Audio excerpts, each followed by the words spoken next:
سوچ سمجھ کر بولا کریں۔ رسول صلی اللہ علیہ وسلم نے ارشاد فرمایا، بندہ کوئی ایسا کلمہ کہہ دیتا ہے کہ اس کا نقصان نہیں سمجھتا، جبکہ اس کی وجہ سے وہ دوزخ میں اتنی دور جا گرتا ہے کہ جتنا مشرق اور مغرب کے درمیان فاصلہ ہے۔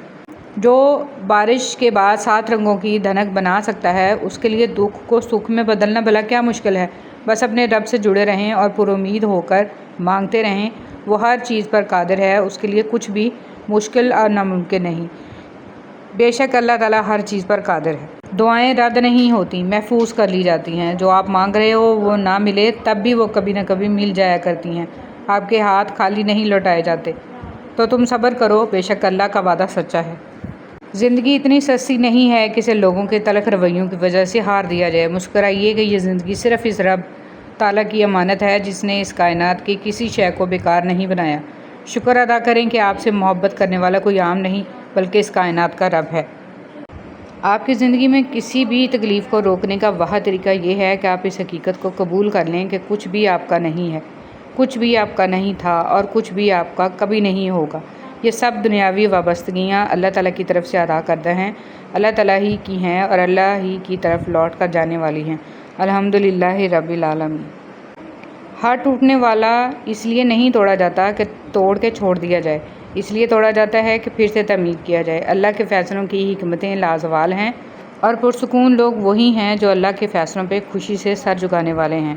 کثرت مت مانگیے، برکت مانگیے۔ کثرت آزمائش ہے جبکہ برکت ایک نعمت۔ کثرت نصیب ہے اور برکت خوش نصیبی۔ کثرت آپ کا اندازہ ہے کہ اس قدر ہو تاکہ آپ کی ضروریات پوری ہوں، اور برکت اللہ تعالیٰ کی گارنٹی ہے کہ جو ملے اس میں ضروریات لازماً پوری ہوں۔ کثرت والے حساب میں پھنس گئے اور برکت والے پار لگ گئے۔ دعا ہے کہ آپ جن دعاؤں کے لیے ہاتھ اٹھائیں وہ دعائیں قبول ہو جائیں۔ اللہ آپ کی سب پریشانیاں دور فرمائے، آمین یا رب العالمین۔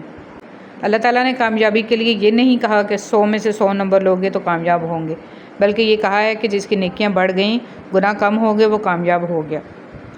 جب شیشہ ٹوٹتا ہے تو اس کی آواز تو فوراً ختم ہو جاتی ہے، لیکن اس کے ٹکڑے باقی رہ جاتے ہیں جو بھی اسے چھوئے سے زخمی کرتے ہیں۔ بالکل اسی طرح تکلیف دہ کلام تو ختم ہو جاتا ہے، لیکن دل دیر تک اس کی وجہ سے تکلیف میں مبتلا رہتا ہے، لہٰذا کبھی کسی کو اپنی باطن سے اذیت نہ دو۔ جب بے چینیاں اور چھوٹی چھوٹی الجھنیں بڑھنے لگیں تو غور کرنا چاہیے کہ کہیں ہم نے چھوٹی چھوٹی نیکیاں تو نہیں چھوڑ دیں۔ کسی دیے میں تیل ڈالنا، چڑیوں کو دانہ ڈالنا، کسی محتاج کی تھوڑی مدد کر دینا، کسی بھوکے کو کھانا کھلانا، کسی ایسے کا مان رکھنا جسے تقاضا کرنا نہ آتا ہو۔ بسم اللہ الرحمن الرحیم۔ اللہ سے ہمیشہ بہترین گمان رکھیں کہ آپ کے ساتھ اچھا ہی ہوگا۔ وہ کبھی آپ کے ساتھ زیادتی نہیں کرتا، کیونکہ اللہ سے بڑھ کر نہ کوئی آپ کا خیرخواہ ہے اور نہ ہی کوئی محبوب۔ دعائیں تو چاند کو بھی 2 ٹکڑوں میں تقسیم کر دیتی ہیں۔ اس کی طاقت کے سامنے تمہاری چھوٹی سی خواہش بہت بے معنی ہے۔ جب تم سجدہ کرتے ہو تو محبت کا حق ادا کرتے ہو، اور جب دعا کے لیے ہاتھ اٹھاتے ہو تو یقین کا حق ادا کرتے ہو، اور محبت کا تو یقین کے بغیر کوئی وجود ہی نہیں۔ اور جب تم یقین اور محبت سے اس سے کچھ مانگتے ہو تو وہ رد نہیں کرتا، بلکہ صحیح وقت آنے پر کن فرما دیتا ہے۔ جذباتی ہونا، غصہ کرنا، چھوٹی چھوٹی باتوں کو دل پہ لینا، جلدی رو دینا ایک صاف شفاف انسان کی نشانی ہوتی ہے۔